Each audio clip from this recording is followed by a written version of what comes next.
Salut tout le monde, j'espère que vous avez la forme. On se retrouve enfin pour un nouveau tutoriel. Aujourd'hui, on va dessiner des sphères transparentes réalistes, qu'on personnalisera en fin de vidéo. Ce sera rapide, avec une méthode simple, contrairement à celle que je vous avais proposée il y a plus de 2 ans. Ça date. Ici, j'utilise une feuille de papier grise, lisse, de Clairefontaine, trouvable dans les papeteries. J'ai pris un gris foncé, vous allez voir pourquoi. Première étape, je trace un rond. On peut le faire à main levée ou à l'aide d'un support rond. Il n'y a pas de honte à utiliser des outils pour faire des formes basiques, c'est un gain de temps, on se simplifie la vie, voilà. Deuxième étape, on choisit par où arrive la lumière. Pour ma part, elle viendra d'ici. Merci la petite flèche. On prend un crayon blanc. La lumière vient bien d'ici. Allez, je plante le reflet de la source de cette lumière. Une ampoule par exemple. Cette lumière va passer au travers de la boule et va toucher le sol dans un effet loupe.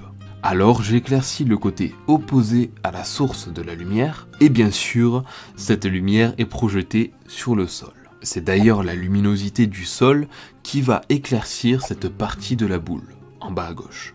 Dans tout dessin de création, on pourra être confronté à des surfaces rondes, comme cette sphère. On verra des surfaces métalliques, plastiques ou rocheuses. Dans tous les cas, la lumière va toucher la matière et s'y refléter avec plus ou moins d'intensité, tout dépend de la texture et la forme. J'ai un crayon tout blanc de chez Stabilo, je peux aussi m'en servir. On a dit que la source de la lumière est une ampoule.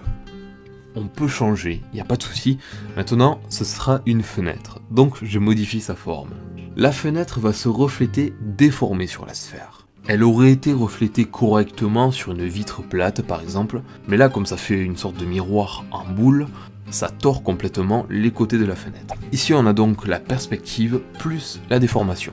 Plus petit, je me demandais à quoi pouvaient servir les crayons blancs qu'on trouve parfois dans, vous savez, les paquets de crayons scolaires. Au final, j'ai mis du temps mais j'ai fini par trouver à quoi ça pouvait servir. Troisième étape. Ça va aller vite, je prends le même crayon HB qui m'a servi pour faire le contour et je colorie légèrement le tour de la boule côté intérieur. Quatrième étape, l'étalage, tout étalé.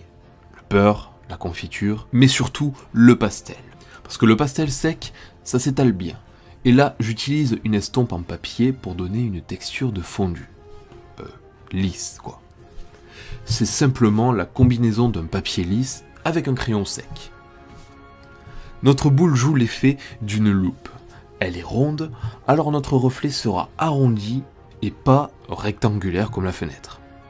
Il va passer au travers et sortir arrondi, il va prendre la forme de la boule. On étale bien, on ajoute un peu de crayon si nécessaire et on essaie de rendre le dessin propre.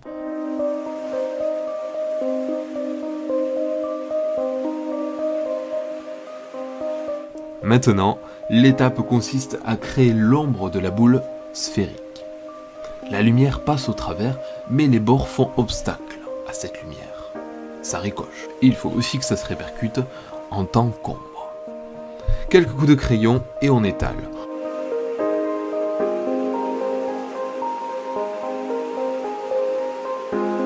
On peut ajouter des traits arrondis dans la sphère ou amplifier l'ombre avec un crayon plus puissant.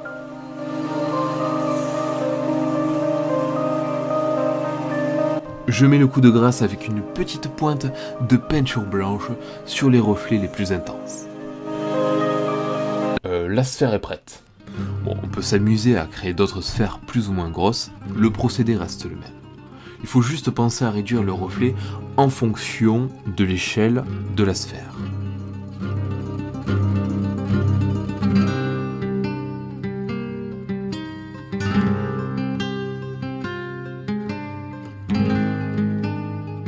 Mais si on avait fait un cylindre de verre, le reflet à l'intérieur aurait été différent, sûrement bien plus fin, mais aussi bien plus grand verticalement.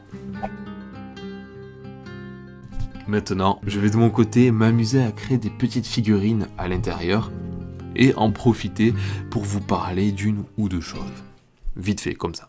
Bon, alors, j'ai été à Video City pour la première fois il y a 2 semaines, en mode touriste.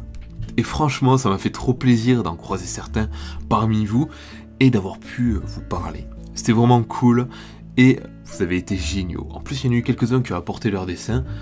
Donc ça a été sympa de pouvoir partager ça ensemble. D'ailleurs, j'en parle tout de suite, mais j'en reparlerai dans la prochaine vidéo. Le 13 mai, je fais une petite séance dédicace à Cultura de Carcassonne. Je vous le redirai avec toutes les infos, mais voilà, c'est ce fameux livre que j'ai sorti il y a 3 semaines. D'ailleurs, petite parenthèse, l'un des tutos ressemble à la technique qu'on vient d'utiliser.